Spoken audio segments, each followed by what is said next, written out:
பாரியா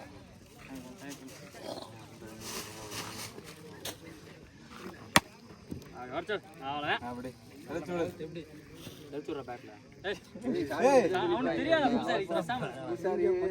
வாய்கள் அடைச்சிட்டு இருந்தா போறேன் வாயிலே யோசிக்க வச்சிருவோம் பார்க்க வச்சுருங்க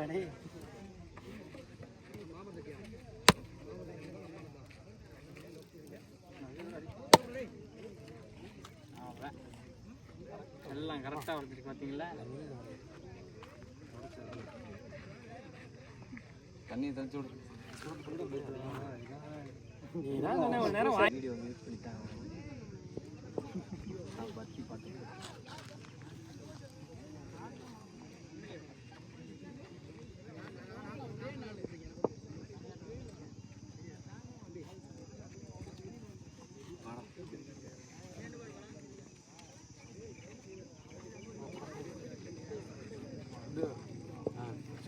வீடியோ எடுப்பா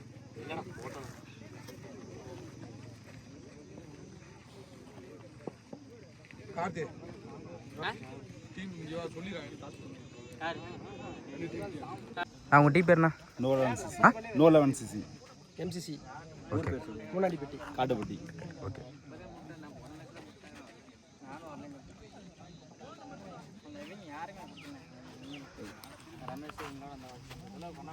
யார் toss win Kattupatti Kattupatti okay Kattupatti toss win choose to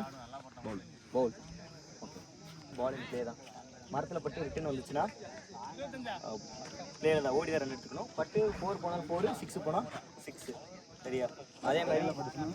batsman வந்து ஸ்டான்ஸ்லேருந்து பால் போட்டதுக்கு அப்புறம் மூவ் பண்ணி இந்த சைடு வந்தாங்கன்னா செகண்ட் கிரீஸ் இருக்குது சரியா அவங்க ஆன் கிரீஸ்லேருந்து விளாண்டாங்கன்னா அந்த லைனு செகண்ட் கிரீஸ்க்குள்ளே போச்சுன்னா ஒயிட் தான் ஓகேவா அது மாதிரி ஓவருக்கு ஒரே ஒரு பவுன்ஸ் அலோடு ஒரு பவுன்ஸ் அலோடு சரியா பவுன்ஸுன்றது நெக் நம்ம ஷோல்டர் லெவலுக்கு மேலே போனால் தான் பவுன்ஸ் ஓகேவா ஹெட் லெவலுக்கு மேலே போனால் ஒய்டு அது மாதிரி இந்த விக்கெட்டை விட்டு வெளியில் பிச்சாச்சுன்னா டேரெக்டாக நோ பாலு ஃப்ரீ ஹிட் மொத்தம் 5 கார்த்தி 5 ஓவர் 6 ஓவரா 6 ஓவரு 2 ஓவர் பவர் பிளே சரியா 2 பவுலரு 2 ஓவர் போட்டுக்கலாம் ஃபீல்டரு மஸ்ட் எப்பயுமே என்ன பண்ணணும்னா 4 பவுலர் இருந்துகிட்டே இருக்கணும் பவர் பிளேல 2 ஃபீல்டர் மட்டும் வெளியே நிப்பாட்டிக்கலாம் ஓகே பை ரன்னர் ஆப்போனன்ட் டீமோட கேப்டனை பொறுத்து சரியா அவங்க அலோவ் பண்ணாங்கன்னா ஓகே இல்லைன்னா மோஸ்ட்லி பை ரன்னர் அலோவ் பண்ணுறது கிடையாது ஓகே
வரண்டு